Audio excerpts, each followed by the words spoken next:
So thank you very much, Kyle. Welcome everybody to this afternoon. Thank you for joining us this afternoon. This is exciting. We were reached by Throwe Environmental to share something about what's exciting, what an exciting grant opportunity might be that's coming up for the Great Lakes area. We're going to learn a little bit today about the funding basics for our Great Lakes, Ohio communities here.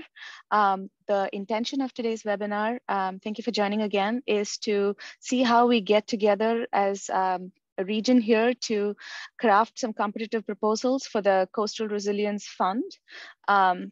Again, this Coastal Resilience Fund is a program of the National Fish and Wildlife, for which Throwe Environmental is the field liaison on behalf of Cleveland Neighborhood Progress. Thanks for joining us. Next slide, please. Can we go to the next one, please? Yep, 1 second, sorry. There we go. Yeah, today on our call, we have the field liaisons. They have experience working with projects, grantors like the Fish and Wildlife. Currently, they are the field liaisons for this funding opportunity. We have here Kyle Gray with us. Kyle's a project manager for Throwe Environmental. Kyle leads the company's technical assistance work with the Southeast New England Program Network and supports Throwe's work as a field liaison for the National Coastal Resilience Fund and the Long Island Sound Futures Fund. Kyle has a master's in arts and marine affairs and is a graduate certificate in community planning from the University of Rhode Island and is trained in diversity and inclusion facilitation. The next panelist we have here is Dan Neese. Dan Neese is a project partner at Throwe Environmental and a senior fellow with the Center for Global Sustainability at the University of Maryland. Prior to his tenure at CGS, Dan was a director of the university's Environmental Finance Center. Dan has over 20 years of experience assisting communities in their efforts to finance environmental and sustainable development initiatives. Dan has a BA in economics and a master's in environmental policy and a master of business administration, all from the University of Maryland, College Park. Lastly, here on our panel, we have Taylor Throwe, who's the project partner for Throwe Environmental. Taylor is a business operations consultant focusing on project management and data analysis. Taylor helps manage the company's work as a field liaison for the National Coastal Resilience Fund, as well as the field liaison for the Long Island Sound Futures Fund. Taylor has a BS in business management from University of Maryland. Thank you all for taking this time to bring this opportunity here to Cleveland and the Northeast Ohio region. Next slide, please. So in this session, which is exciting, we get to learn a little bit about the basics of this opportunity, the funding basics, what this program that's going to be launched sometime in the next coming months is going to look like, the overview of the NCRF program, and then the priority categories that this grant has, and then we'll open it up for Q&A. Really, the goals of this project are to review the basics and go over the fund. Again, we're looking to see applying for the fund and then tying sustainable financing, learn a little bit about that and see what the opportunities we have. We're really excited to learn about these opportunities, and I want to thank all those on the webinar today to see how we can craft some competitive proposals for the region. With that, I'm going to pass it on to Kyle. Perfect. Thanks so much, Divya. So yeah, I will get us started with a couple tips and tricks and kind of funding basics that really serve as helpful guidance, not only for the National Coastal Resilience Fund, but also for any funding program. We know a lot of money is coming down from the federal government right now, coming out of the infrastructure bill. So, with all these different programs, it's important for folks to know how to navigate them and to spend your time wisely as you're looking to put together proposals. So with that in mind, we've structured the tips that you'll see on screen kind of around what you'll do before, during, and after you put together a grant proposal. So beforehand, you want to make sure you're really focusing on picking the right project or program for you. That requires you to develop your idea out a little bit to make sure you have a good sense of kind of the key components of an idea for a project and what your priorities are, And as you move forward to pick a program that you'll apply for, you really want to make sure that your priorities align with the funder's priorities. And we'll talk more about that. As you work to develop your idea, it's critical that you're of course working with the community. The community shouldn't be brought in afterwards. This is the perfect time to engage them early on and make sure that you're bringing in a diversity of stakeholders at the table around a certain project. So as you're starting to develop a project idea, you really want to understand what your path to success looks like. So you should be laying out, a broad vision for success, narrowing that down to, some goals, and then narrowing that down even further to your objectives. What are the steps that need to be accomplished over a specific timeline, and, who's taking responsibility for each of those different steps. So as you start to do this, like I mentioned, you really should be asking if the program is the right fit for you. We know folks have limited capacity with all of these different opportunities coming down the pike. It's important to, again, spend your time wisely and make sure that, if you're applying for something, you have a good fit with that program and you have a good chance of getting funded. So an easy way to do that, at least upfront, is to confirm your eligibility, whether that's as a full applicant or maybe as a sub-awardee. It's important to understand the requirements around match and how much money will be awarded for each round of funding. And then of course the project types too. So if you're applying for a fund that only funds implementation projects, but maybe you're at the stage of planning and assessment, you want to make sure you understand what will actually be funded through a certain program. And so a lot of questions will come up around this, right? If you're not sure if the RFP allows for a certain project, or maybe if the program website is a little unclear, the easiest way to gain more clarity and to understand what is fundable and what's not is to connect with the program officer that's in charge of a given funding program. So we'll talk more about the National Coastal Resilience Fund, but just as an example, their staff, is so attuned to working with folks who are interested in applying and, answering questions about how to navigate the grant portal, how to, put together a competitive proposal, all of that. So if you're left with questions, the first place you should be going is either to the field liaisons for a program or to the program staff themselves. So, after you've started to navigate which program you will be applying for, the next step, of course, is to put together that proposal. And the name of the game here really is how you're communicating your project. So kind of a key point is that writing tends to set the tone for the entire proposal. Very often we see proposals that'll come in and they'll have a really strong project that we know, if put on the ground, would have real impact. But if the proposal itself isn't strong enough and it isn't connecting back to the actual funding program and the priorities of that program, it can be difficult to make that translation and to see a project as fundable. So it's important that as you're writing, you're doing your best to demonstrate your need and how the funding would help address that need. And something to remember here is that you're really working to sell your project to the folks who are reviewing it. So, as you submit a proposal to a team that's going to review it, you want to make it as easy as possible for them to pull out the key points and to be able to match it up to the rubric that they're grading it with. To do that, it makes sense to adapt a project to the grant criteria.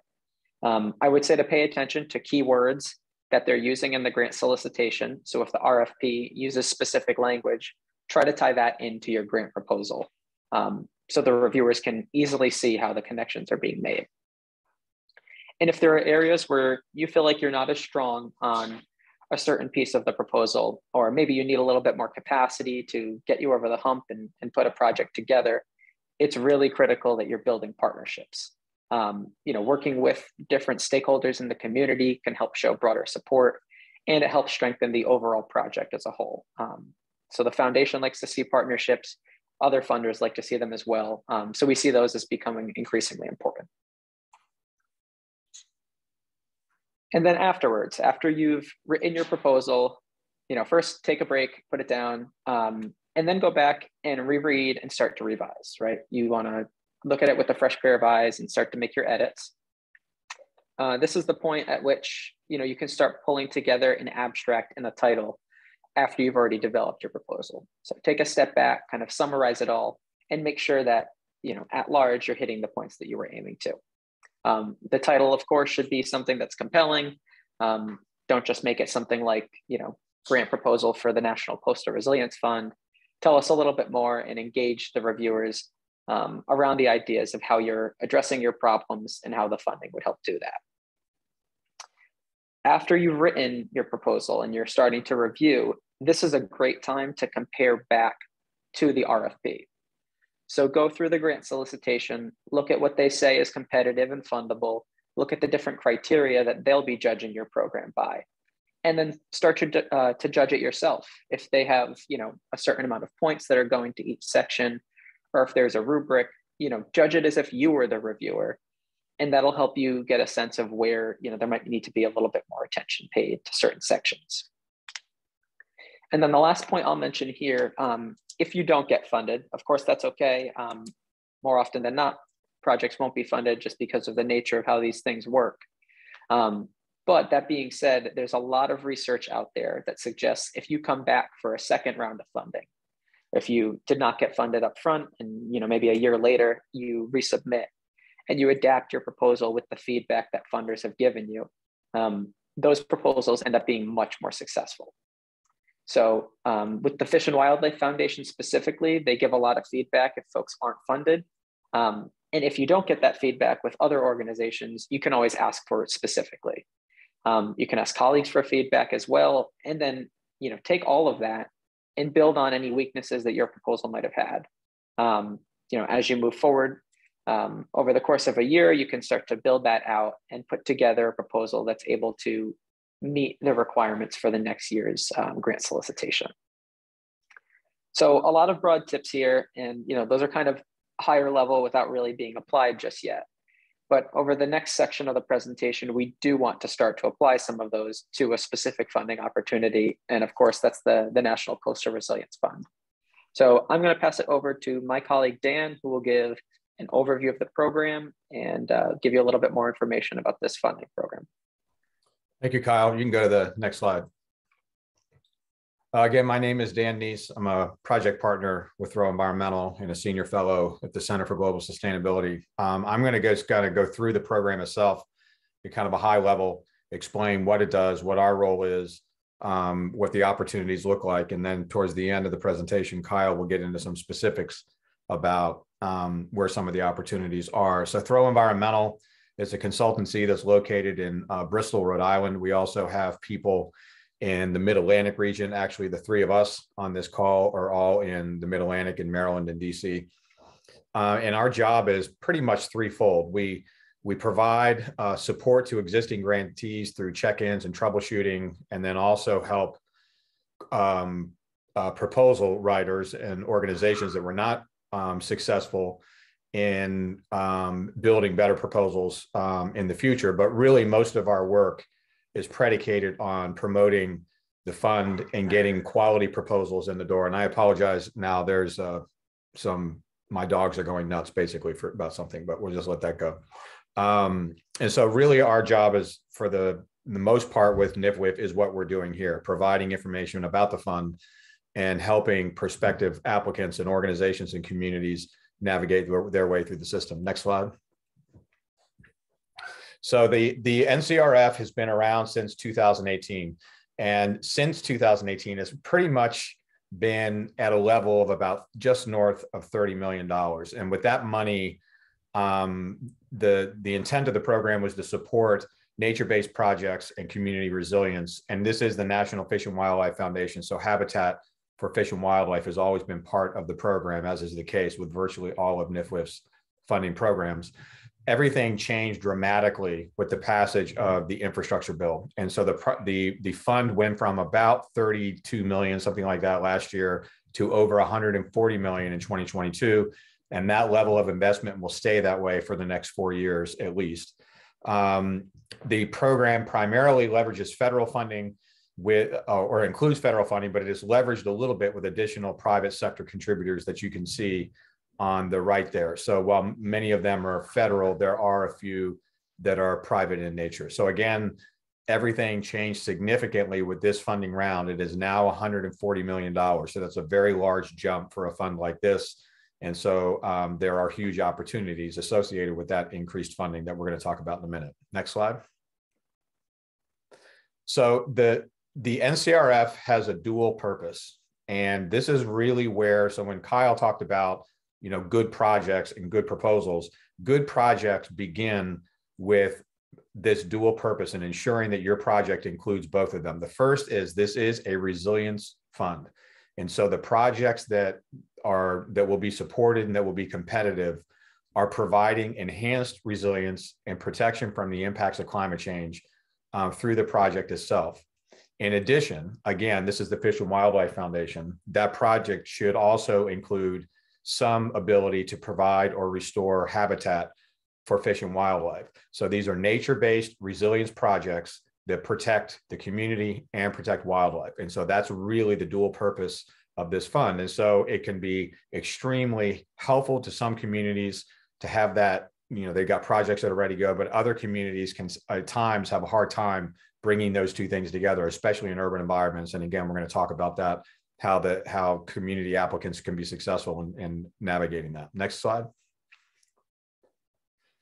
So now we're going to talk about what is eligible and what can be funded. And the number one thing is that there's a geographic criteria and eligibility. And specifically, this is the National Coastal Resilience Fund. And so this is exclusive to coastal communities.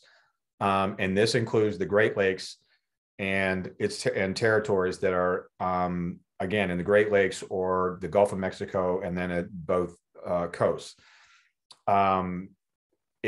There are eligible HUC 8 watersheds, again, that drain to oceans, or the Great Lakes, or HUC 8 watersheds that are low-lying and tidally influenced.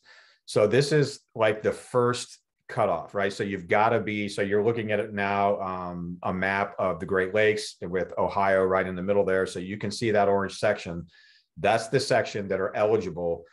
The communities within that orange area are eligible for the funding. So the city of Columbus may have a really great green infrastructure flooding program that they'd like to implement, and we hope that they do, but they won't be eligible for the NCRF to make that happen. So you've got to be in this zone. If you are confused about, the first step to figure out if your community is eligible is go to the webpage that is listed on this slide.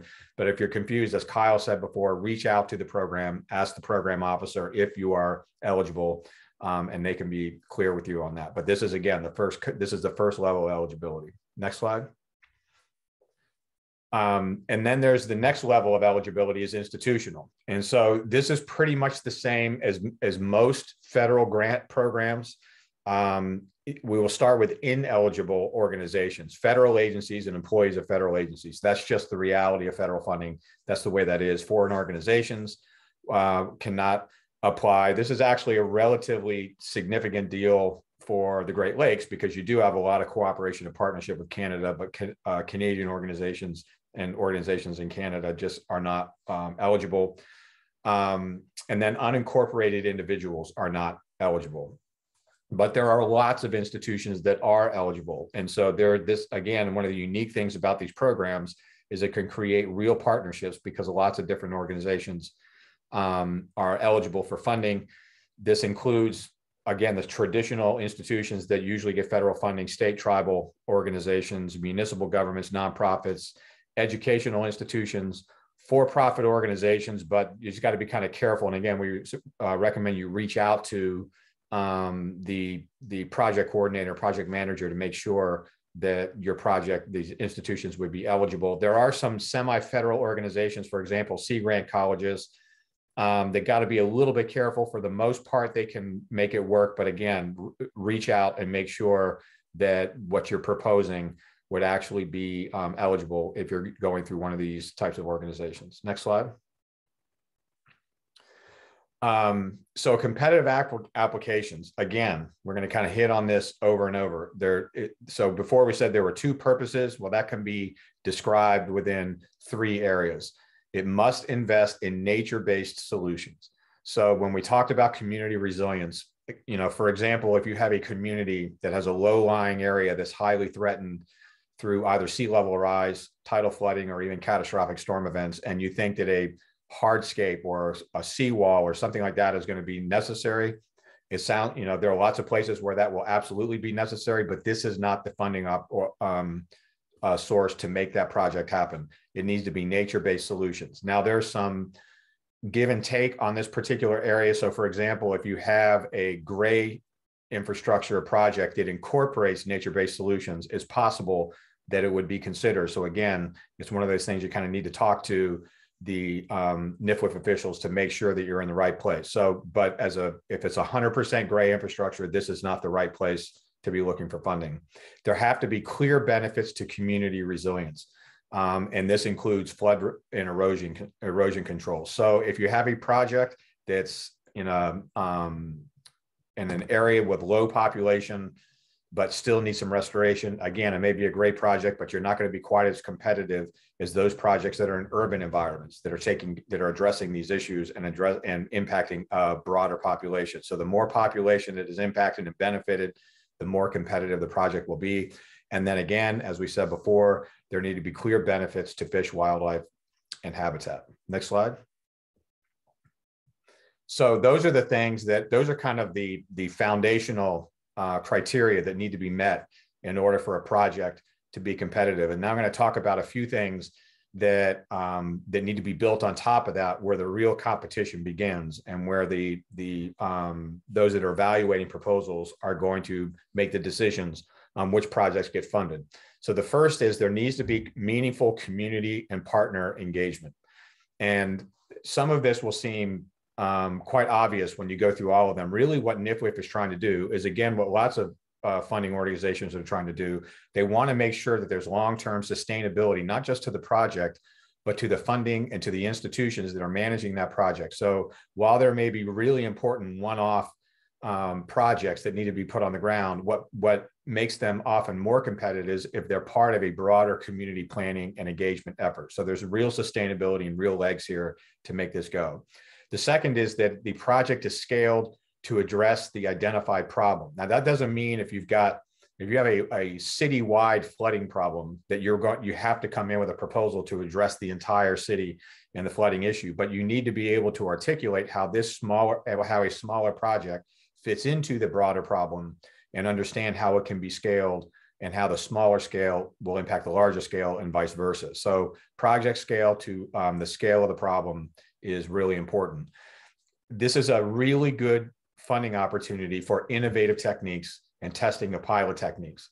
And I think that, if there's something we all know, for those of us who've been working on these issues, climate issues, and even environmental restoration and protection issues for a long time, is that we don't know everything there is to know. And with resilience, it's even fair to say what got us here isn't necessarily going to get us there. We need new and innovative techniques and ideas. And the NCRF has a very good track record of identifying and supporting those innovative projects, as long as they're clearly articulated why you feel like it's going to be successful. So this is a good place to do that. But again, you have to have a very clear understanding of what it is you're trying to do and why you think this will work. Transferability and techniques to other communities or regions. So again, we're not saying that you can't be competitive if you have a project that's just unique to a particular community or unique to a particular place, but it will be more competitive if you can transfer that and explain how what you've done will impact other communities. Again, this is not unique to NCRF. This is very much how other funding programs, especially not just at NCRF, but other federal funding programs work, because they're trying to get scale and they're trying to use a limited amount of money to have the biggest impact. Transferability is one of the great ways to do that. So if you have that, it will make your proposal much more competitive. And finally, I think this actually should have been put at the top. There's a very strong signal coming out of this administration that has filtered its way through the NCRF and other NCRF programs to benefit underserved communities. This certainly includes urban communities, communities of color, tribal communities, but also some rural communities that are often left out of infrastructure investment opportunities. And so it's really important that you're articulating how each community within or each of the sub-communities within your community and your project area will be addressed. And this kind of goes back to the first bullet point when we said meaningful community and partner engagement. It's really important that your project is representative of the community that it is trying to benefit, and that you are engaging all parts of the community. And so we kind of bookended our bullet points here on this particular issue. That's really very important, that you address these particular issues and that all parts of the community are included in the process and included in the project. Next. And I think from here, I'm gonna pass it off to Kyle. Perfect, thanks, Dan. So Dan just gave a really nice overview of the program as a whole, some of the things that are competitive, some of the absolute busts in putting together a proposal.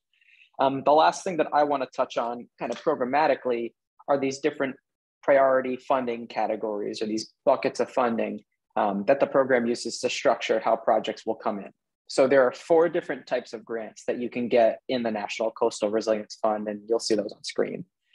The first is a planning level grant, and the latter 3 are all project level. So we'll go into each of these individually in just a minute, but important to note here that you should only pick one of these categories that you see on screen, and that should be based on your desired outcome. So if you're starting from scratch and you're looking to put together, a project that enhances resilience and enhances fish and wildlife habitat, but you really don't have a project necessarily in mind, you're just trying to get to the point of coming up with project ideas and starting to build capacity, you would be in that first project category. You should not kind of straddle categories and bleed into the site assessment and preliminary design bucket. We're not funding design build or anything here. We're really looking to keep folks in these kind of neat buckets to walk them through the pipeline.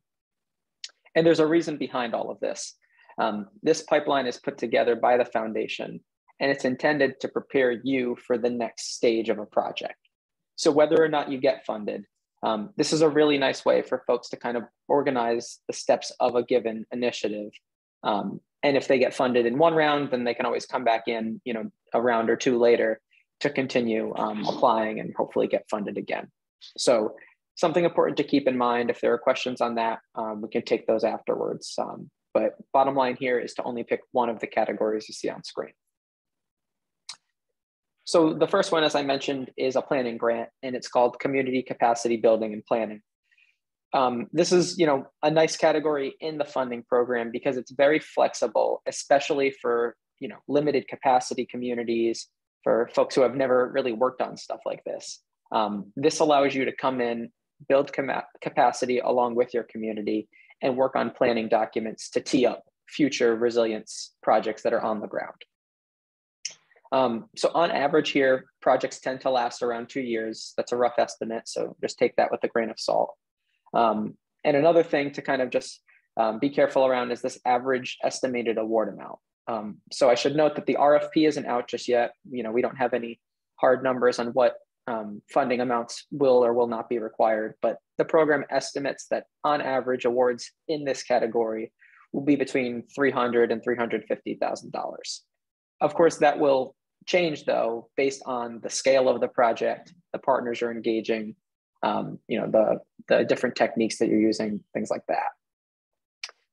So bottom line here is that, this program overall is looking to fund projects at scale, especially considering all of the funding coming down from the infrastructure bill. So if you're able to work at scale and transfer the different solutions that you're working on across a region, those tend to be competitive projects. As I mentioned, you pick your category based on the outcome you're working towards. So for this funding bucket, you would be looking to develop a plan with prioritized nature-based strategies and projects. So a resilience plan that looks at different opportunities for nature-based projects to be put on the ground would be, the deliverable at the end of this. And as Dan mentioned, key components here are stakeholder engagement and partner engagement. So the next category starts to bring us to the project level grants. This one is site assessment and preliminary design. So here projects tend to last about a year. On average, it's estimated that for this year, they'll range between $250,000 to $500,000. And the outcome that we're working towards is preliminary design. So after you've already gone through the planning process, this is the stage at which you take a project to anywhere between 30 and 60% design. And ideally, you'd get to the point of being able to make a go or no-go decision on whether or not you'd move forward with the project. This is also where you'd do your site assessment and determine where you'd be siting a project. Again, I just want to underscore, a key component of this one is that projects are prioritized in previous planning activities. So, whether or not you were funded in the past by the Fish and Wildlife Foundation, they like to see projects here that are already grounded in a previous plan, whether it's a resilience plan, maybe a watershed-based plan, something that shows that you've done the planning already to get to this point. And this one will also have the option to include preliminary permitting conversations or some baseline monitoring. Next is final design and permitting. And this is where, projects really get as close to implementation as possible without actually, being put on the ground. Average length here is around 1.5 years. Average estimated amount is around $500,000 to $750,000. And the outcome would be that final design, right about 100% design. Permitting conversations should be well underway here. And by and large, this stage would position you for a restoration-ready implementation. Like I said, as ready as possible without actually doing the restoration.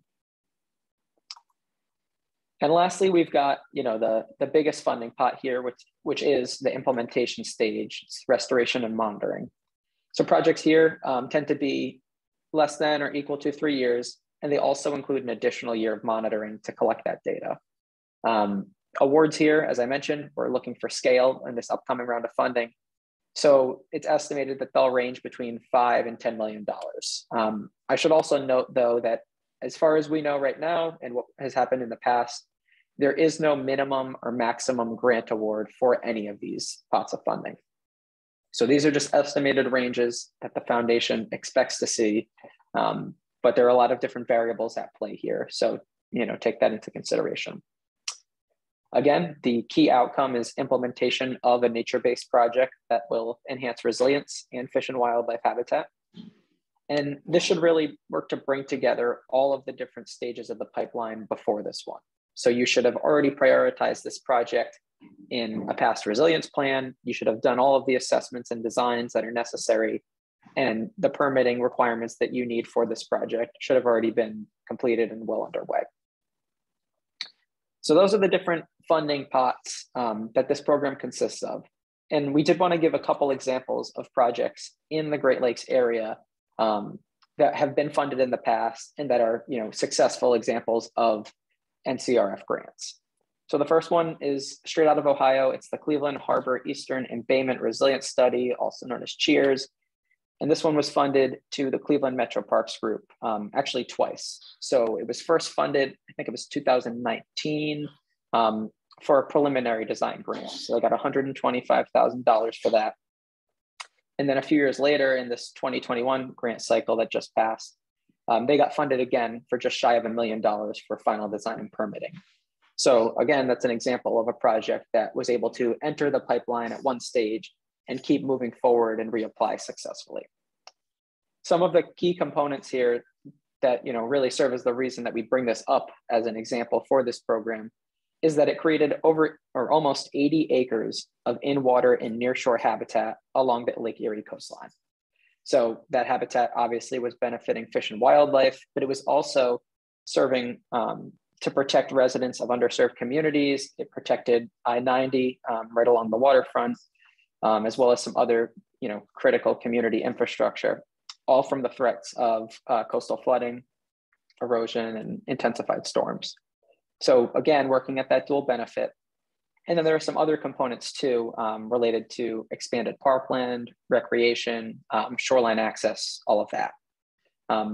But by and large, the community resilience and the fish and wildlife pieces here were the strongest. And that is what really came in to get this one funded.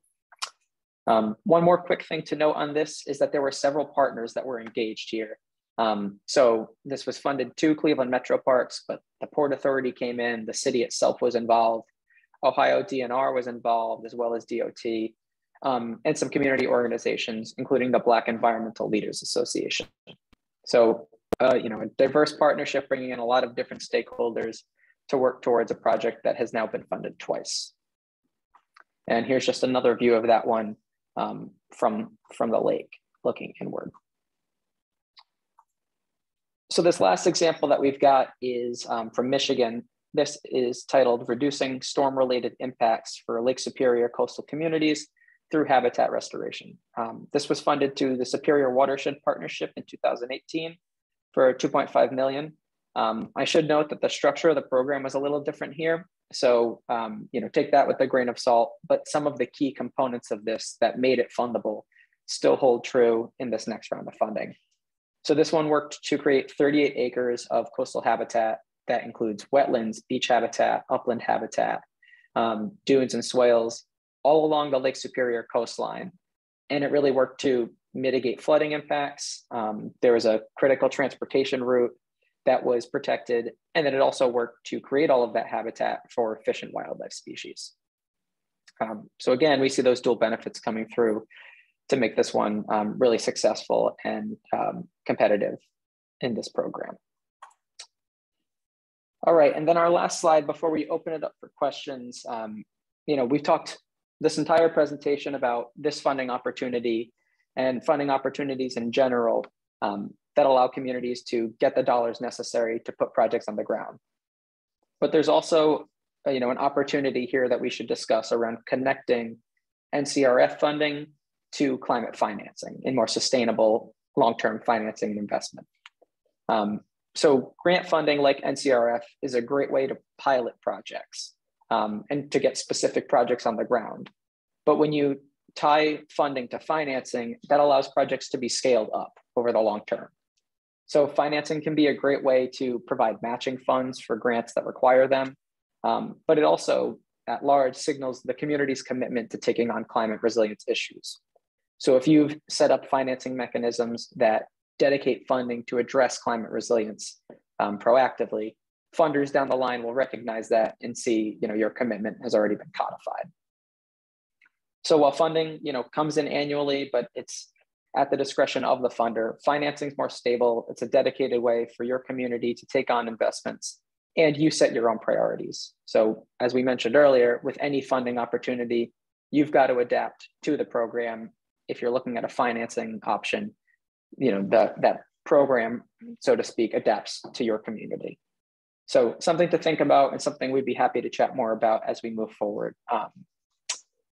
So with that, I'll just put this contact slide on screen before we tee up any Q&A that we have. For folks that have questions about project ideas in Ohio, across the Great Lakes, we encourage you to reach out. So you've got our email on screen, which is info@throwe-environmental.com, and I can put that in the chat.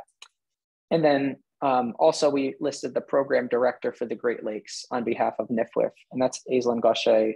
She's a great resource and has a good handle on what is going on in the Great Lakes. So another contact for you to reach out to if you're interested in learning more about what's competitive in the region. So with that, I'm going to ask my colleague Taylor if she can pull up the poll that we have. If folks are interested in getting any follow-up, and a follow-up email from us and reaching back out with more information about project ideas, we wanted to share this poll and enable you to do that. So I will leave the emails and the poll on screen for a few minutes, and then we can open it up for Q&A.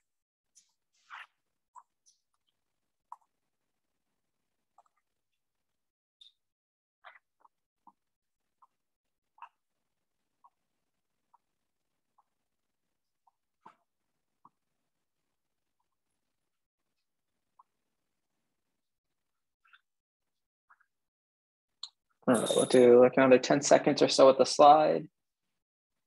And as folks are coming up with questions, we can either feel free to raise your hand and we can unmute, or you can put questions directly in the Q&A box.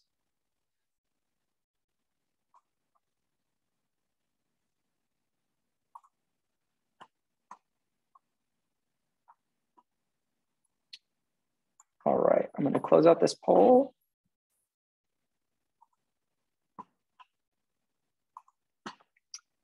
All right, Divya, before I we jump into the Q&A, is there anything that you wanted to bring up that we might have missed, or any questions that you have? No, except to say this was great. And I want to thank everybody for being here on behalf of Cleveland Neighborhood Progress. I think I'll start off with maybe just one question is, what do you do after this time? Maybe you've covered it already. After this call, what is the purpose of this call besides just learning about this opportunity? Yeah, that's a great question. So kind of like Dan mentioned earlier on that slide about Throwe's role, we spread awareness about this program, but we also work with folks who are actually interested in applying to it. So if you saw this presentation and you're thinking about projects and there's something you'd like to follow up on, number one, if you completed that poll, we'll be reaching out to you. But you can also feel free to shoot us an email and we can work with you to think through a project idea. So if you can, write up a short summary that we can provide feedback on, we can work to help figure out, what's competitive about your project and where we might be able to, provide a little bit more information.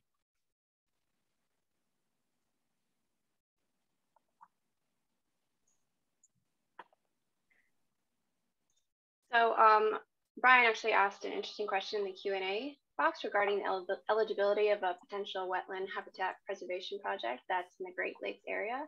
And he listed a lot of habitat benefits. I thought this was a good question to answer live because it may emphasize the idea of that dual community and habitat benefit idea. Kyle, if you want to expand upon that anymore. Yeah, Brian, so I was able to read this over quick. So I would say, my first thought here, since you do mention a lot of wildlife benefit, would be to make sure that there's also significant community resilience benefit. And the foundation tends to define that, one, in terms of resilience, we're talking about things like coastal flooding, erosion, exposure to intensified and more frequent storms. So think about those when we say resilience. But also you want to think about the community infrastructure or community lifelines that are at risk to those coastal hazards. So the examples that we showed, they had key transportation routes and key infrastructure in neighborhoods that were at risk. So that's why they were really strong on community resilience. So I would say most importantly here is that you're balancing out the habitat piece with the resilience piece. Dan, did you have anything you wanted to add on that? No, and I was thinking the same thing. There's no, in the criteria and the ranking of projects, they don't give one, preference over the other, but you really do have to articulate those community resilience benefits. And I actually appreciate what Kyle said. It's also a good way to gauge the resilience benefit is the impact that the hazards will have on infrastructure and as he put it, those lifelines that are necessary.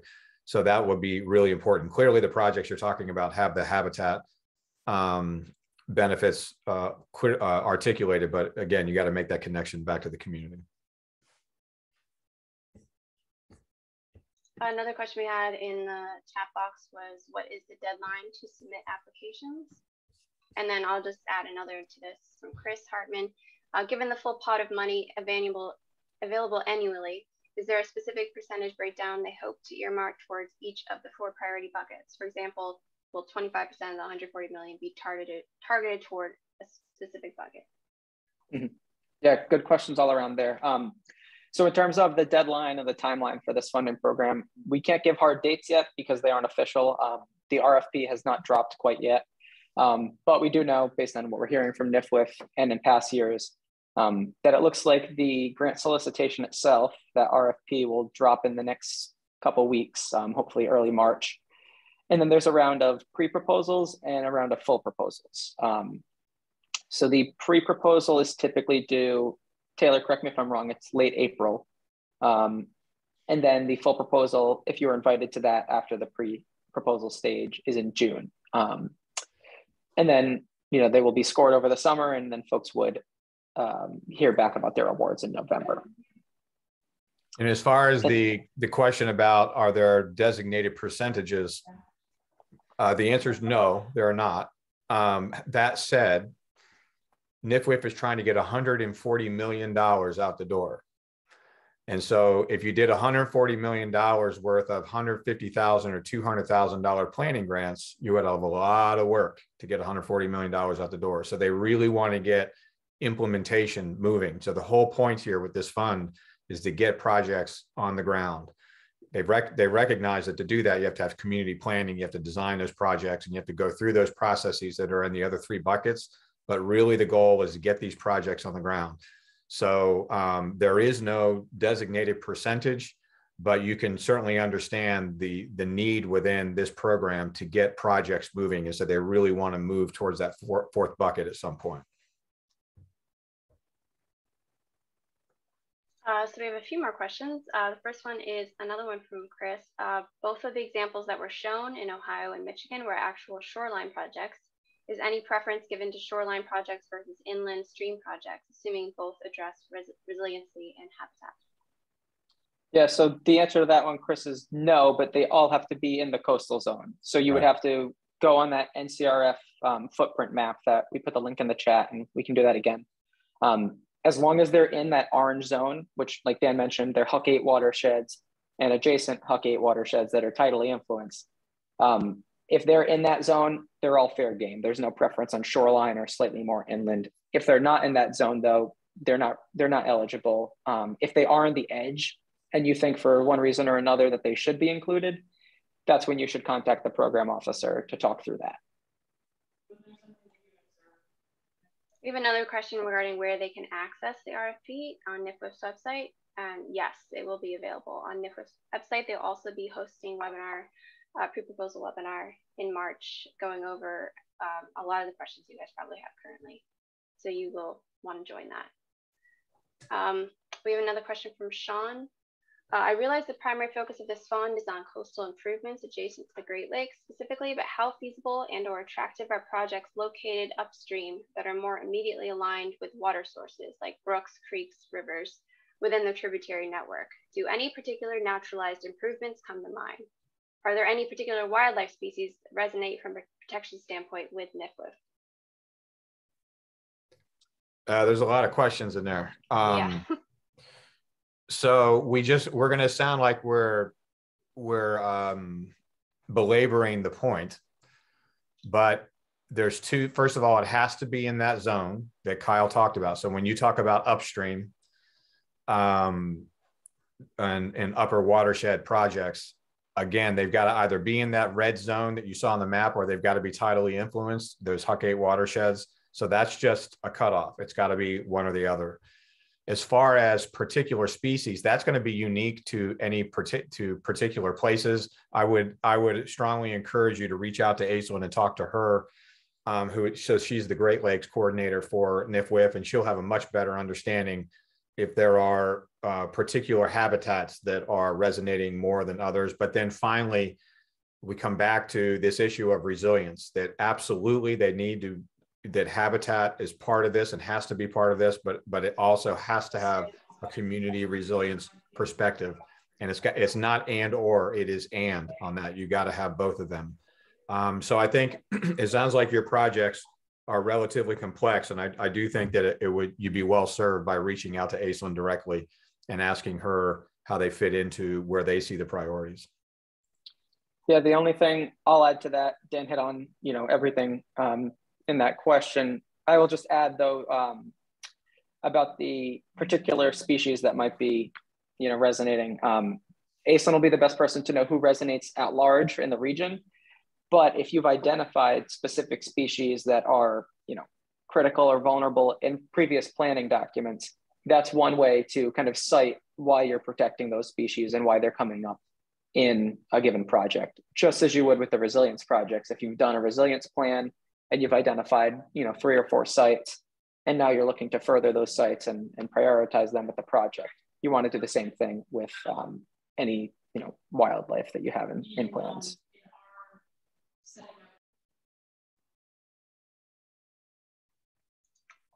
I believe that is all the questions for now. If anyone has another quick question, we will wait for a few minutes. Kyle, do you want to say anything else before we wrap up?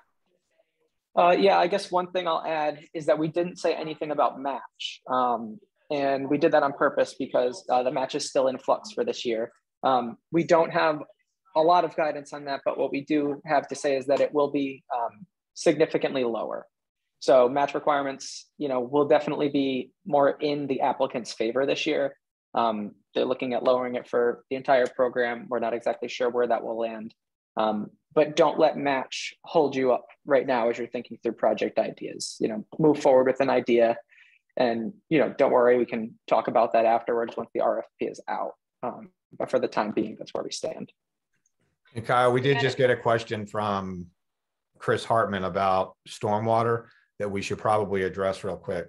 So the question is, would retrofitting older existing stormwater management facilities to a higher standard, excuse me, for improved stormwater quantity and quality management be a type of project to be considered? The operative words there are quantity and quality. A stormwater management project that is designed to address MS4 permitting processing or compliance with the Clean Water Act would not be eligible. However, if you're talking about upgrading an urban stormwater system, specifically through the use of green infrastructure to help prevent flooding and to address erosion and those types of resilience hazards that Kyle mentioned a few minutes ago, then absolutely that would be considered and would probably be a pretty strong project. So the number one thing here is this is not a Clean Water Act funding mechanism. It is a resilience funding mechanism. And so if you're trying to upgrade to address either sediment, phosphorus, or nitrogen loads, it's not going to be the right source of funding.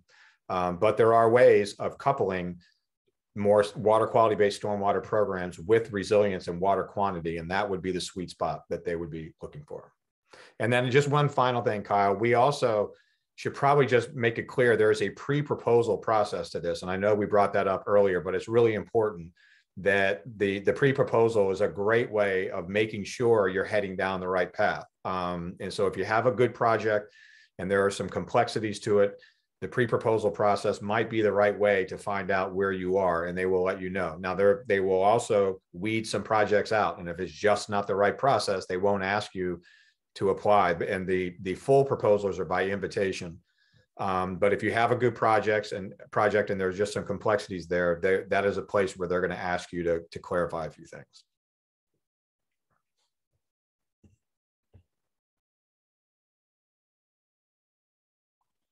All right, I'm not seeing any more questions. We'll give it another minute or so as we close out if anything else comes in.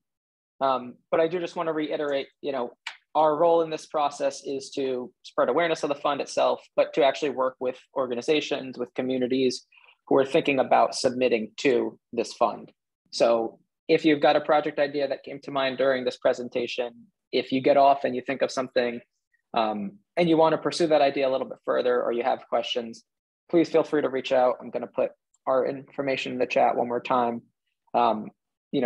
Send some information along, send project ideas along, and we as a team can, provide you some feedback, jump on the phone and point you in the right direction, whether it's this funding program or not.